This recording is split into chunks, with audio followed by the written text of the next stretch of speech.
আমি নিজে নিজে মনে করতাম অন্ধকার ঘরে আমাকে হয়তো বেশি দিন থাকতে হবে না, কিন্তু আমি দেখলাম ঘন্টা পেরিয়ে দিন হলো, দিন পেরিয়ে সপ্তাহ হলো, সপ্তাহ পেরিয়ে মাস, মাস পেরিয়ে বছর, এভাবে 8টি বছর কেটে যায় সে অন্ধকার ঘরে। তোমরা তরুণ, তোমরা সবাই এখন ভবিষ্যতের কথা চিন্তা করতে পছন্দ করো। তোমাদের সামনে দুঃখের কথা বলাটা আমার জন্য অন্যায় কাজ হচ্ছে, কিন্তু তোমাদের সামনে এসে এই দুঃখের কথা আমি এই জন্য বলছি, কারণ ভবিষ্যতে আর কোনোদিন এই জুলুম হবে কি হবে না সেটা নির্ভর করছে তোমাদের উপর। তোমরা যদি এই ব্যাপারে সোচ্চার থাকো, তোমরা যদি যে গুম হয়েছে, যে খুন হয়েছে, যে অন্যায় হয়েছে, এর ব্যাপারে তোমরা যদি সজাগ থাকো, তাহলে ইনশাআল্লাহ এই বাংলার মাটিতে আর কোনোদিন এই জুলুম হতে পারবে না ইনশাআল্লাহ। অনেক মেয়েরা এখানে উপস্থিত আছো, আমারও দুটি মেয়ে রয়েছে। আমাকে যখন গুম করা হয় আমার মেয়েদের বয়স ছিল 4 বছর এবং 3 বছর। বাচ্চা মেয়েরা বুঝতো না কেন তার বাবা ঘরে আসে না, বারবার জিজ্ঞেস করতো বাবা কবে আসবে। কেউ যখন উত্তর দিত না তখন বলতো বাবা কেন আসে না। সবাই শুধু চোখের পানি মুছতো, কেউ উত্তর দিতে পারতো না। তারা বুঝতে পারতো না কি হয়েছে, কেন বাবা আসে না। অনেকদিন ধরে আমি ঘরে আসছি না। আমার বড় মেয়ে আমার সবচেয়ে কাছের ছিল। যে বছর আমাকে গুম করা হয় সেই বছর আমার বড় মেয়ে ক্লাসে ফার্স্ট হয়। সে ক্লাসে ফার্স্ট হওয়ার পর রিপোর্ট কার্ড নিয়ে দৌড়ে বাসা আসে, এসে মাকে বলে মা অনেকদিন হয়ে গেল বাবা ঘরে আসতেছে না, এই দেখো আমি ক্লাসে ফার্স্ট হয়েছি, আমার এই রেজাল্টের ছবিটা তুমি বাবাকে পাঠাও। বাবা যখন দেখবে আমি ক্লাসে ফার্স্ট হয়েছি তখন আমাকে দেখতে আসবেই না, সে পারবে না, তুই এই কার্ডের ছবিটা বাবাকে পাঠাও। ও বুঝতো না কেন সবাই চোখের পানি মুছে কেন ছবিটা বাবাকে পাঠায় না। রেজাল্টের ছবি দেখলেই তো বাবা ঘরে চলে আসবে তাকে দেখার জন্য। আমি গুম হওয়ার কয়েকদিন পর আমার ছোট মেয়েটা পড়ে হাত কেটে যায়, হাত থেকে দরদর করে রক্ত পড়ছিল। হাসপাতালে নিয়ে ওকে হাত সেলাই করতে হয়। যখন তার হাত সেলাই হচ্ছে তখন সে তার মাকে বলছে মা এই যে দেখো আমার হাত থেকে রক্ত পড়ছে, এই ভিডিও করে বাবাকে পাঠাও। বাবা যখন দেখবে আমার হাত থেকে রক্ত পড়ছে তখন ঘরে না এসে থাকতে পারবে না, দয়া করে একটু ভিডিওটা বাবাকে পাঠাও। সে চিৎকার করে কাঁদছিল, কিন্তু বুঝতে পারছিল না কেন এই ভিডিওটা বাবাকে কেউ পাঠাচ্ছে না। তার বাবা তো না এসে পারবে না এই বাচ্চার কাছ থেকে রক্ত ঝরছে দেখে। আমার বড় মেয়ে আমার সবচেয়ে কাছের ছিল, সারাক্ষণ আমার কোলে বসে থাকতে পছন্দ করত। সে বছর পরে বছর অপেক্ষা করে আছে। ক্লাস 5-এ যখন সে পাশ করলো, সে রেজাল্ট কার্ড নিয়ে এসে মাকে বলছে মা বাবা কবে আসবে, আমি তো বড় হয়ে যাচ্ছি, মেয়েরা বড় হলে তো বাবার কোলে উঠতে পারবে না, বাবা যদি তার কয়েকদিন পর আসে আমি কেমন করে বাবার কোলে উঠবো, বাবাকে তাড়াতাড়ি আসতে বলো। এই মেয়েদের আকুতি মিনতি কেউ উত্তর দিতে পারত না। সম্মানিত তরুণ এবং নবীনেরা, আমি আমার একার কথা বলতে তোমাদের সামনে আজকে আসি নাই। আমার মতো হাজারো মেয়েদেরকে তাদের বাবার সন্ধানে এখনো ঘুরে বেড়াতে হচ্ছে। আমাকে যেই বছর গুম করা হয়েছিল আমার ছিল 32 বছর বয়স, আমার স্ত্রীর ছিল 27 বছর বয়স। 27 বছরের বয়সে একটি মেয়ে দুটি কন্যা সন্তান নিয়ে 8টি বছরে অনিশ্চয়তার মধ্যে কাটিয়েছে যে সে নিজেকে কি পরিচয় দিবে, সে কি বিবাহিত নাকি বিধবা। আমাকে গুম করার কয়েকদিন পর আমার পিতাকে হত্যা করা হয়। এরপর থেকে আমার মা দাঁড়ে দাঁড়িয়ে ঘুরে বেরিয়েছেন আমার সন্ধানে, পুলিশের কাছে গিয়েছেন, র্যাবের কাছে গিয়েছেন, প্রধানমন্ত্রীর ফটকের বাইরে দাঁড়িয়ে থেকেছেন, রাষ্ট্রপতির ভবনের বাইরে দাঁড়িয়ে থেকেছেন, শুধু একটুকু জানার জন্য তার কলেজের টুকটা সন্তান কি বেঁচে আছে না মারা গেছে।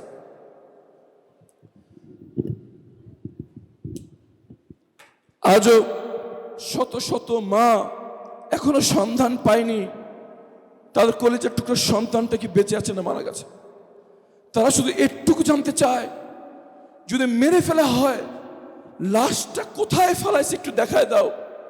এক গুম হওয়া ভিকটিমের মা আমাকে বলছে যে যদি জানতাম লাশটা নদীতে ফেলেছে, তাহলে ওই নদীর সামনে দাঁড়ালেও আমি আমার সন্তানের ছোঁয়া অনুভব করতে পারতাম।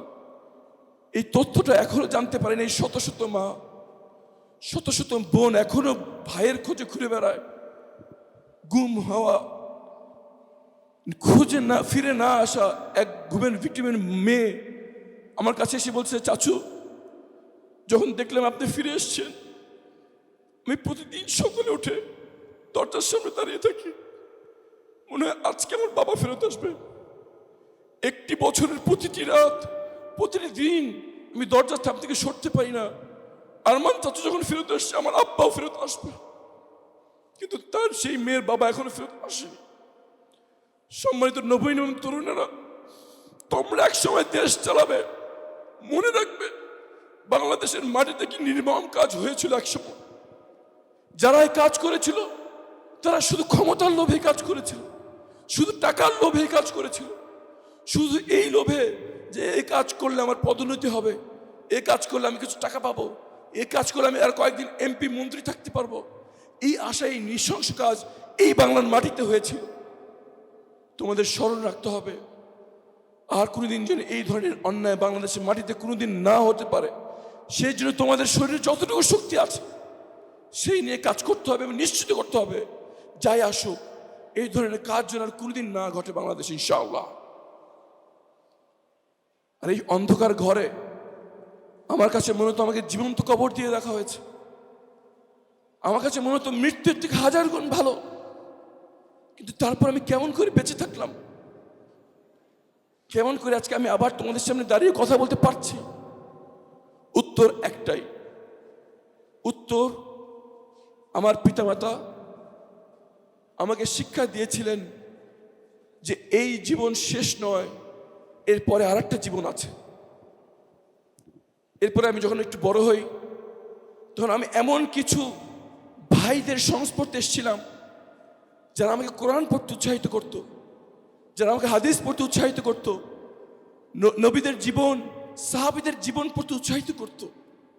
যতটুকু জ্ঞান এই ভাইদের সাথে থাকার কারণে আমার ভিতরে ছিল, সেই জ্ঞানই আমাকে সে অন্ধকার করে বেঁচে থাকতে শিখিয়েছে।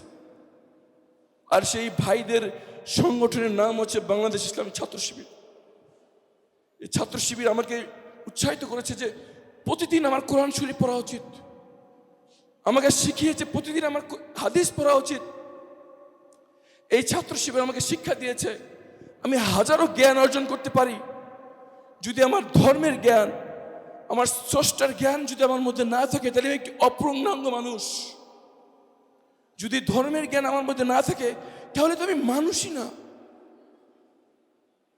এবং আমি আজকে কৃতজ্ঞ তোমাদের সামনে দাঁড়িয়ে আল্লাহকে হাজির নাকি বলছি, এই ছাত্র শিবিরের সংস্পর্শে আসার কারণেই সে অন্ধকার ঘরে ধৈর্য ধারণ করার শক্তি আল্লাহ আমাকে দিয়েছিল।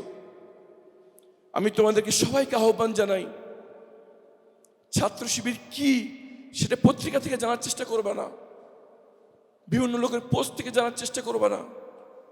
সম্ভব হলে তোমরা নিজে একটা দিন হলেও এই ভাইদের সাথে সময় কেটে দেখবা যে তারা কি করে। এবং আমার বিশ্বাস ইনশাআল্লাহ একদিন যখন আমার মতো আমাদের দাড়ি চুল পেকে যাবে, তখন তোমরা আমার কথা স্মরণ করবে। একজন ভাই বলেছিল যে এই সংগঠনের সাথে থাকার জন্য, এবং তোমরা স্বীকৃতি দিবে, তোমরা সাক্ষ্য দেবে যে এই সংগঠনের সাথে থাকাই ছিল তোমাদের জীবনের সবচেয়ে শ্রেষ্ঠ সিদ্ধান্ত, ইনশাআল্লাহ। মনে রাখবে, আজকে আমাদেরকে সবাই গরিব দেশ বলে, এর চেয়ে বড় মিথ্যে কথা আর নাই। আমরা গরিব দেশ নই, দুর্নীতিবাজ নেতৃত্ব আমাদের গরিব করে রেখেছে। অনেকে পাশের দেশের বড় দেশ আমাদেরকে বলে তোমরা দুর্বল দেশ। এর চেয়ে বড় ভুয়া কথা দুনিয়াতে আর নাই। আমরা দুর্বল দেশ নই, ধ্বজভঙ্গ নেতৃত্ব আমাদের দুর্বল করে রেখেছে। তোমরা যদি আল্লাহর উপর তাওয়াক্কুল করতে পারো, সঠিক জ্ঞান অর্জন করতে পারো, আল্লাহ ছাড়া কাউকে ভয় করতে না শেখো, আল্লাহ ছাড়া কারো কাছে কিছু না চাইতে শেখো, তাহলে তোমাদের হাত দিয়ে এই বাংলাদেশ একটি সমৃদ্ধশালী ধনী দেশ হবে, ইনশাআল্লাহ। তোমাদের নেতৃত্বেই একদিন বাংলাদেশ ঐক্যবদ্ধ শক্তিশালী দেশ হিসেবে গড়ে উঠবে, ইনশাআল্লাহ। তোমাদের জীবন তোমাদের সামনে পড়ে আছে। এই কয়দিন তোমরা কিভাবে কাটাবে তার উপর নির্ভর করবে বাকি জীবন এবং এর পরের যে চিরস্থায়ী জীবন কিভাবে তোমরা কাটাবে। আমি আল্লাহর কাছে অন্তর থেকে দোয়া করি তোমরা এমনভাবে এই যৌবনকে কাটাতে পারো যার কারণে বাকি জীবন হবে সুখ, শান্তি এবং আখিরাত হবে বিজয়ীর বেশে ইনশাআল্লাহ। আমাদের সবাইকে একদিন আল্লাহর কাছে হাজির হতেই হবে। সেই দিন যেন আমরা সফলকামী হই। একদিন আমাদের জীবনের প্রতিটি মুহূর্তের হিসাব আল্লাহর কাছে দিতে হবে। সেই দিন সবচাইতে মূল্যবান হবে এই যৌবনের সময়টা। যখন আমাদের দাড়ি পেকে গিয়েছে, আমাদের শরীর দুর্বল হয়ে গিয়েছে, আমাদের এখনকার ইবাদতের চেয়ে তোমাদের এই যৌবনকালের ইবাদত আল্লাহর কাছে 1000 গুণ বেশি প্রিয়। এই আসমান এবং জমিন যিনি নিয়ন্ত্রণ করেন তিনি কি তোমাদের ক্যারিয়ারে সফলতা দিতে পারেন না? আসমান থেকে যিনি বৃষ্টি নামান, নদীকে যিনি প্রবাহিত করেন তিনি কি তোমাদেরকে সমৃদ্ধি দিতে পারেন না দুনিয়াতে? সুতরাং আল্লাহর সন্তুষ্টি শুধু আখিরাতের জন্য নয়, দুনিয়ার সাফল্য আল্লাহর সন্তুষ্টির উপরে নির্ভর ইনশাআল্লাহ। এবং আজকে যারা আমাদের সনাতনী ধর্মের ভাই ও বোনেরা যারা উপস্থিত আছেন, অন্যান্য ধর্মের ভাই ও বোনেরা যারা উপস্থিত আছেন, তাদেরকে বলবো আপনাদের ধর্মীয় গ্রন্থ, আপনাদের আত্মবিশ্বাস নিয়ে আপনারা কনফিডেন্সের সাথে জীবনযাপন করবেন। মনে রাখবেন আমাদের সংবিধান কাউকে কোন ধর্মে সেটা বিশ্বাস করে না। সংবিধানের সামনে আপনারা সবাই সমান। সংবিধান প্রদত্ত অধিকার মাথা উঁচু করে আপনারা প্রয়োগ করবেন। মনে রাখবেন কারো করুণা, কারো সাহায্য আপনার দরকার নেই। সংবিধান যদি সমর্থ থাকে তাহলে সবার অধিকারী সংবিধান রক্ষণ করবে ইনশাআল্লাহ। একটি কথা বলে আজকে শেষ করব। আমাদের প্রতিটি দিন, বিশেষ করে যখন আমরা তরুণ থাকি, সবচেয়ে বেশি অপচয় যেটা আমরা করি সেটা হচ্ছে সময়ের। তরুণ থাকলে সময় দ্রুত,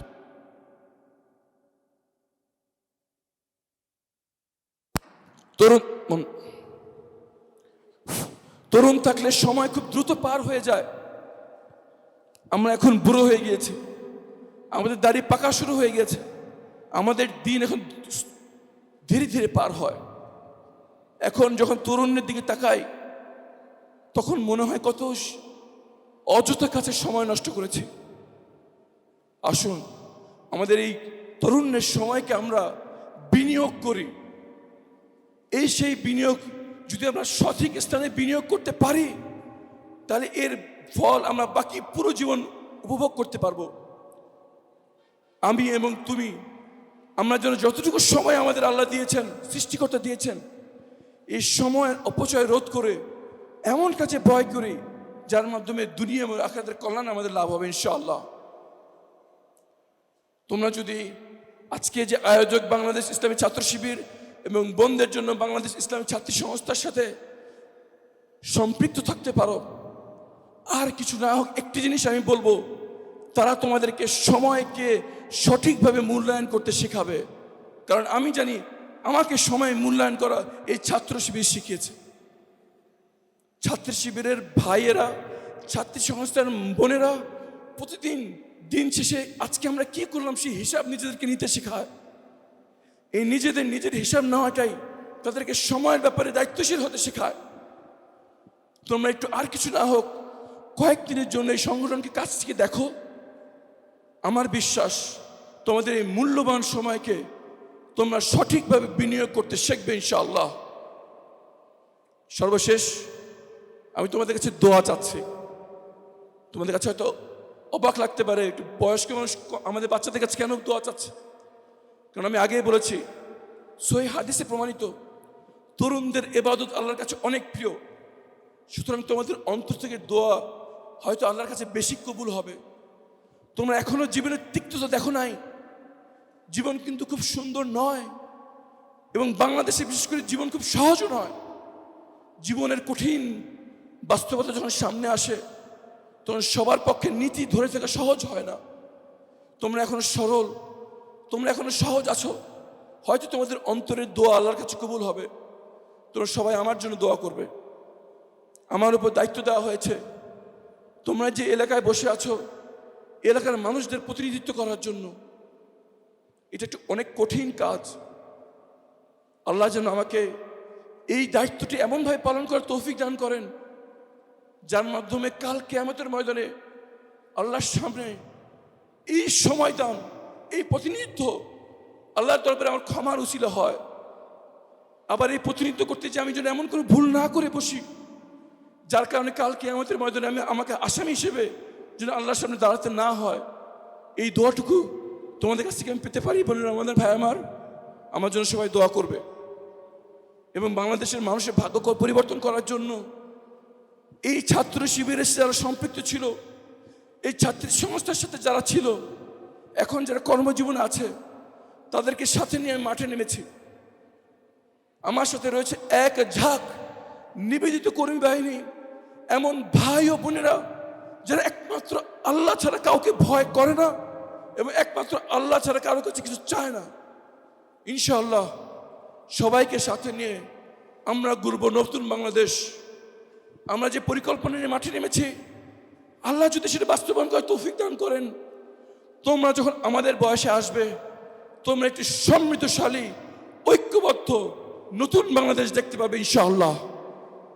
ইনশাআল্লাহ আল্লাহ যেন জীবিত অবস্থায় সেই দিন আমার দেখার তৌফিক দান করেন এবং তোমাদের সন্তানদের জন্য একটি সমৃদ্ধশালী ঐক্যবদ্ধ সুন্দর বাংলাদেশ রেখে যাওয়ার তৌফিক আমাদের দান করেন। এই দোয়া চেয়ে আজকের জন্য বিদায় নিচ্ছি। তোমাদের সাথে আবার দেখা করতে আসবো, বারবার দেখা করতে আসতে থাকবো ইনশাআল্লাহ। তোমাদের সাথে আসলে মনে পড়ে যায় যে যৌবন এবং জীবন কত সুন্দর। তোমাদের সাথে আসলে আমার মনটা উজ্জীবিত হয়। বাংলা কলেজ দায়িত্বশীলদের বলবো আরো বেশি বেশি আমাকে এখানে আনার জন্য। তোমাদের সাথে আসলে আমার কাছে আবার মনে হয় আমি সেই তারুণ্যে ফিরে গিয়েছি। আজকের জন্য বিদায় নিচ্ছি, আবার দেখা হবে। কি বলো? স্টেডিয়ামে কে কে খেলা দেখছো? মেয়েরা দেখে বেশি বেশি খেলা দেখে। আচ্ছা, স্টেডিয়ামে ওয়েভ করে দেখছো তোমরা? আচ্ছা, সবার শেষে যারা আসা, সবার শেষ লাইনে যারা আছো, তোমরা দাঁড়াবা, দাঁড়ায় হাত উঁচু করবা, করেই বসে যাবা। তারপরে সামনের বেঞ্চে যারা আছো তারা দাঁড়াবা, আবার সাথে সাথে বসে যাবা। এভাবে একটা ওয়েভ সৃষ্টি হবে, ঠিক আছে? একদম পিছন বেঞ্চে যাই, রেডি আছো তোমরা সবাই? রেডি? আমি কাউন্ট ডাউন করবো। রেডি? 3, 2, 1, রেডি? দাঁড়াও দাঁড়াও দাঁড়াও দাঁড়াও দাঁড়াও দাঁড়াও দাঁড়াও দাঁড়াও দাঁড়াও দাঁড়াও দাঁড়াও সবার লাস্ট বেঞ্চে দাঁড়া যাও, দাঁড়া যাও, দাঁড়া যাও, দাঁড়া যাও, দাঁড়া যাও, হাত উঁচু করো, দাঁড়াও, সবাই দাঁড়াও, সবাই দাঁড়াও, বোনেরা লাস্ট বেঞ্চে দাঁড়াচ্ছে, দাঁড়া যাও, দাঁড়া যাও, দাঁড়া যাও, দাঁড়া যাও, দাঁড়া যাও। রেডি? এবার রেডি? আবার শুরু থেকে বসো বসো। হ্যাঁ, রেডি রেডি, শুরু করো, আসো আসো, সামনে সামনে। রেডি রেডি, আবার আবার আবার আবার আবার আবার। এই তো এই তো হয়েছে। এবার এবার সাপ, এবার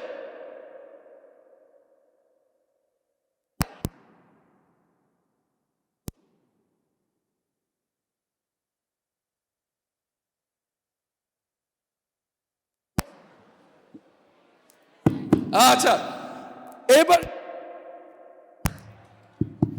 এবার সামনে থেকে পিছনে। রেডি? 1, 2, 3, ready ready ready. এবার এবার কম্পিটিশন। ডান দিকে একটা রো, মাঝখানে একটা রো, সাইডে একটা রো। কোন রো বেশি পারফর্ম করে তাদেরকে জয়ী ঘোষণা করা হবে। এই পর্যন্ত মাঝখানের রো ফার্স্ট হয়েছে। সেকেন্ড, এই ডান পাশের রো, বাম পাশের রো নড়তে পারতেছ না তোমরা, সকালে নাস্তা করো না নাকি? এবার রেডি? এবার কম্পিটিশন, দেখি কোন রো জয়ী হবে। এই বিচারক হচ্ছে যে আমাদের জাহাঙ্গীরনগর ইউনিভার্সিটির যে ভাই আছে, সে ঘোষণা করবে কোন রো জয়ী, মাঝখানের রো জয়ী, ডাইনের রো জয়ী, না বন্ধের রো জয়ী। এই লেডিস ফার্স্ট, দেখি এবার বর্ণ জিততে পারে কিনা। এবার সবাই রেডি? পিছন দিক থেকে এবার হবে, পিছন দিক থেকে সবাই পিছন থেকে শুরু। আমি বলার সাথে সাথে রেডি? 3, 2, 1, রেডি? দেখি দেখি দেখি। আয় হায়,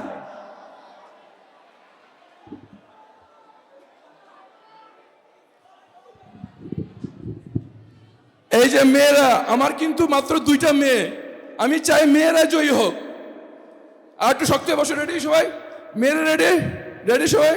আচ্ছা, এবার 3 আলাদাভাবে করবো, ঠিক আছে? সবার আগে মেয়েরা, তোমরা সবাই রেডি আছো? শুধু এইরো করবা, ঠিক আছে? সামনে থেকে পিছনে, সামনে থেকে পিছনে।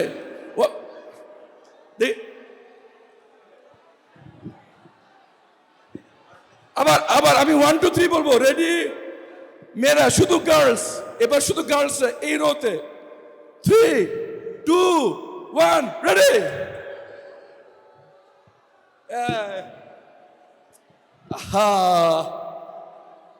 শেষের দিকে মেয়েরা দাঁড়াই নাই।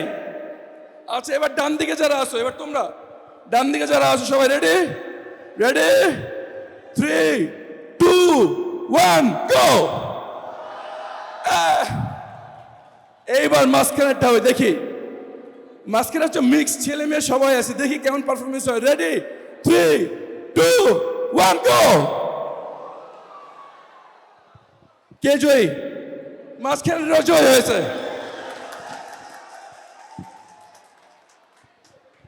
এইবার মনে হচ্ছে নবীন বরণ অনুষ্ঠানে আসছি। আচ্ছা, এতক্ষণ মনে হচ্ছিল যে ঘুমাই পড়ে, একটু ঘুম দেই, বালিশটি এসে ঘুমাইতাম। নবীন বরণ অনুষ্ঠানে নবীনদের মতো তাজা থাকতে হবে, কি বলো? আচ্ছা, এবার আরেকটা পরীক্ষা হবে। কে কোত্থেকে আসছো দেখি। সবার আগে বলো কার স্থায়ী ঠিকানা কোথায়, সেই অনুযায়ী হাত তুলবা। ময়মনসিংহের বিভাগে কারা কারা আছো হাত তুলো। আয় হায়, সংখ্যাগরিষ্ঠ। 1 2 3 4 5 6 7 8। আহারে, আচ্ছা ঠিক আছে। রংপুর বিভাগ 1 2 3 4 5। আচ্ছা ঠিক আছে, ওকে রেডি। এবার বরিশাল বিভাগ। High high high high high high high.